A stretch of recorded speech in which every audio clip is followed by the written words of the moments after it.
first round of the National Motocross arrived in Johannesburg at the newly shaped Terra Topia track. So, How's it? welcome back. Yeah, thanks. It's round one this weekend. And what's the plan, eh? Same plan as always. We're here to win. So a few more guys this year in both classes, which is quite exciting. I think the racing this year is going to be a lot closer and better than it has been in the past. So really excited about that because I always enjoy the competition. And yeah, the classes are deep. MX1's got 5 more than normal, so 13, which is good for MX1, and MX2's 23. And I could say 6 or 7 guys could get a podium and win. And MX1's the same, 4 or 5 guys can podium and win. So it's going to be an exciting year of racing. Not too many people got track time coming into this one as well. So the most even playing field we've seen coming in to a national championship season. 2026 is going to be a banger.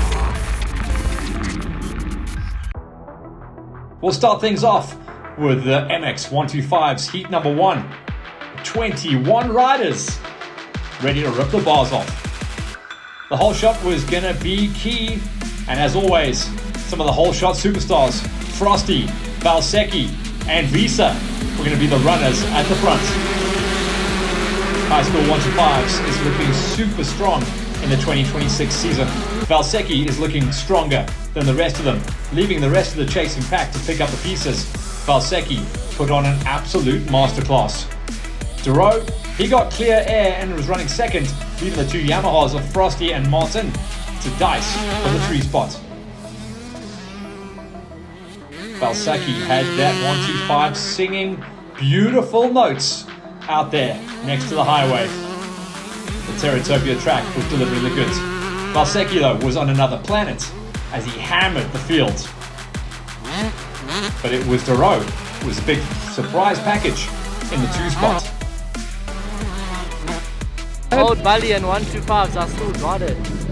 Showing he's like he's had a ride here. MX125's Heat 2 and a welcome return to Kretsman. He had major mechanical issues on the first heat and was way down the order. Now, he was going to be one of the key riders to watch out for. Once again, Valsecchi was running the numbers, but the 94 of Kretsman was going to climb the ladder. He had Martin along for the ride as well, as all 21 riders were now figuring out the drying conditions on the track. Valsecchi had a mechanical also that started to drop down the order. That was going to change things up big time in the overall. At the moment, Kretsman had control of things, but it was Duro who was going to be the interesting one to watch out for in the overalls.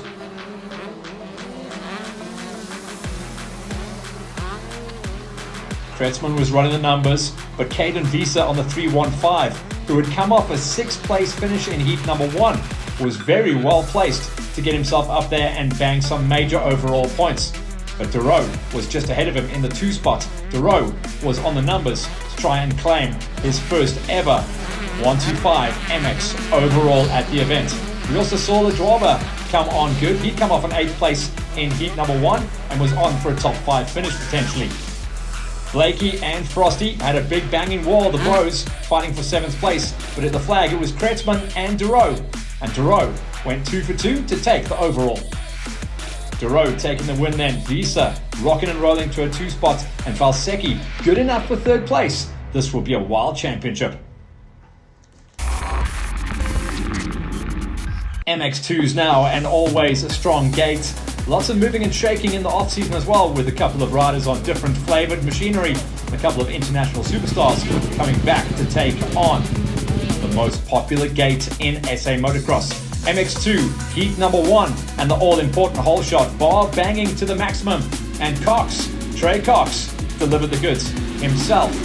And Duro were going to be running the numbers. And as always, it's going to be interesting to see what the Yammies can do. Proctor, so strong off the gate. And the number 1, the reigning champ, Grundy, now on the Husqvarna. Coming off an incredible ride in the 125s, Tristan Duro onto the 250, also running good numbers. And Slade Smith figuring things out on the smaller bike, so much more comfortable on the bigger 450 weapons. The top 2 riders, the top 2 factory KTM riders, Duro and Cox, stretch their legs nicely.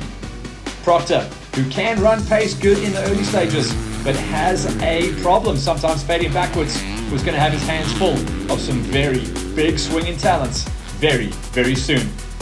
Cam Duro hit the front though. Cox had his number for a while, but Arm Pump definitely came into the mix, and Cox started to fade backwards, and he was going to get found and in trouble, because as he faded backwards, the big swingers were moving on forwards.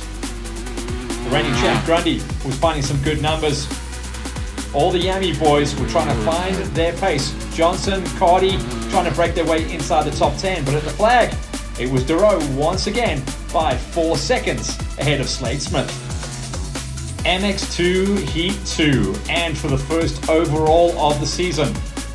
This was going to be a Cox versus Duro battle once again. But then again, the track was drying out and starting to become hard pack. Some of these guys are hard pack pros. Grundy, the reigning champ, a much better hook off the gate, but just a little bit extra hook on the tires this time. And Duro would see clear air, leaving the rest of the chase down. Grundy, Smith, and Aidan Hanley made much better gates this time around to run the big numbers, but Duro had clear air, didn't have to get around Cox early on this time around, so that whole shot white kit was working perfectly for him. But for the overall, everyone would be keeping an eye on Cox and Smitty to see where they were going to line up. But it was no big shout outs to understand that it was going to be Duro finding his groove nice and early. Cox was the man to watch out for as he ploughed the field, got squeezed out off the gate, but was starting to make mincemeat of the field and make his way up to challenge for his good overall. Smith started to make moves as well to get up to the back wheel of Duro and make it a bit of a fight, and Grundy was looking much more comfortable as the track dried out. Cox though was lighting the afterburners and really chasing things down. Duro was putting on a masterclass and enjoying the timing section on the track.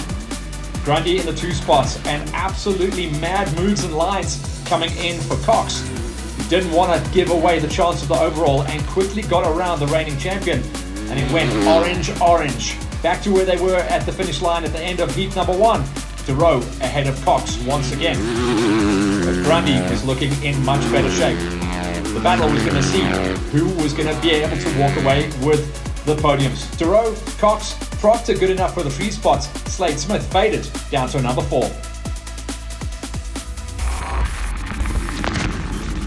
Testing. Can you hear me? It was good, bro. I actually didn't have massive expectations for the first race. KTM wanted me to come race 1 to 5 for them, so I signed that deal, and yeah, I got the red plate for them this weekend. My riding got much better on the second moto, so I'm very happy with that. And yeah, no complaints. I know I have to work on 1 or 2 things this month before Marisburg National, so yeah, we'll see you there. Hopefully I can impress you guys a little bit more. Oh, you're going hometown, eh? Next month. Yeah. Back home? No pressure. If I ride bad at my own race, I don't know. Yeah. You'll be fine. Yeah. So yeah, I'm excited for that. How's it? Yeah, first round out. I had a perfect day out in MX2, fastest in qualifying, and Moto 1 was second off the start, but took the lead from Trey on lap 1, so led every lap in Moto 1. Field's quite deep, so started lapping guys, and it was quite hard to maintain the gap. The guys started to battle me. I think I'm the first guy coming through, so lost a little bit of time, and it was pretty close in the end, so improved that for second moto, and then second moto got the whole shot, pulled the gap to about 5 seconds and kept it there for the rest of the race. Struggled again the last few laps with the back markers, but the timing of them was a little bit better, so didn't lose as much time, and yeah, brought home both moto wins. Yeah, on to round 2 home track. Hopefully I'm feeling better for that national. Had swine flu for 2 weeks, so yeah, actually pretty impressed with how I handled today. Didn't know what my body was going to do. Struggled in the second motors, but pulled through an MX2.